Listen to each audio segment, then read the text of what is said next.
Subscribe करें आपके अपने भक्ति चैनल डिवाइन स्टोरीज को और जुड़े रहे आध्यात्म से। जल झूलनी एकादशी हर साल भाद्रपद के शुक्ल पक्ष की एकादशी को मनाई जाती है। जल झूलनी एकादशी के दिन राजा बलि ने विष्णु के वामन अवतार की पूजा की थी। कुछ स्थानों पर इस दिन को भगवान कृष्ण की सूर्य पूजा के रूप में मनाया जाता है। तो चलिए अब हम जल झूलनी एकादशी व्रत की कथा सुनते हैं। जल झूलनी एकादशी व्रत कथा बात महाभारत के समय की है।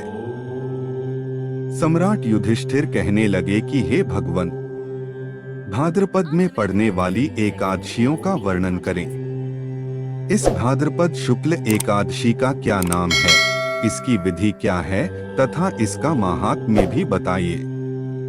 तब भगवान श्री कृष्ण ने कहा, मैं तुम्हें पापों से मुक्त कर मोक्ष देने वाली यह कथा विस्तार से सुनाता हूँ। तुम इसे ध्यानपूर्वक सुनना। भगवान श्री कृष्ण युधिष्ठिर को संबोधित करके कहने लगे कि हे महाराज, आज मैं तुम्हें एक ऐसी कथा सुनाने जा रहा हूँ जो समस्त पापों का नाश करने वाली है। त्रेतायुग के समय बलि नाम का एक राक्षस था। बलि मेरा परम भक्त था। वह नियमित रूप से भिन्न भिन्न प्रकार से मेरी पूजा करता था और हवन आदि का आयोजन करता था। लेकिन इंद्र से शत्रुता के कारण उसने संपूर्ण इंद्रलोक पर अपना नियंत्रण स्थापित कर लिया था। बलि के कष्टों से परेशान होकर सभी देवता एकत्रित होकर भगवान से सहायता मांगने गए। इंद्रदेव सहित बृहस्पति नतमस्तक होकर भगवान के सामने प्रार्थना करने लगे। जिसके बाद मैंने वामन रूप धारण कर पृथ्वी पर 5वां अवतार लिया और फिर शक्तिशाली राजा बलि पर विजय प्राप्त की। भगवान श्री कृष्ण के ये वचन सुनकर युधिष्ठिर के मन में प्रश्न उठा और उन्होंने पूछा, हे केशव, आपने वामन अवतार में उस शक्तिशाली राक्षस को कैसे हराया? श्री कृष्ण ने उत्तर दिया कि जब बलि ब्राह्मणों के साथ यज्ञ कर रहा था तब मैंने वामन ब्राह्मण का भेष धारण किया था। तब मैं वहां पहुंचा और बलि से केवल 3 पग भूमि की याचना की। राजा बलि ने सोचा कि 3 पग भूमि बहुत कम है और इस बात को समझते हुए उन्होंने मुझे 3 पग भूमि देने का आश्वासन दिया। जिसके बाद मैंने बलि को अपने चतुर्भुज रूप के दर्शन दिए और भूलोक में, जंघा को भुवर लोक में, कमर को स्वर्ग में, पेट को महलोक में, हृदय को जनलोक में, कंठ को यमलोक में और मुख को सत्यलोक में रखा और अपना सिर उस पर रख दिया। इतना सब होने के बाद मैंने राजा बलि से कहा कि हे राजन, एक कदम धरती से पूरा हुआ, दूसरा स्वर्ग से, अब तीसरा पग कहाँ रखूं? इसके बाद पूरे ब्रह्मांड में कोई जगह न बची तो आखिरकार बाली ने अपना सिर झुका लिया और मैंने अपना तीसरा कदम उसके सिर पर रख दिया। जिसके बाद वह पाताल लोक की ओर चला गया।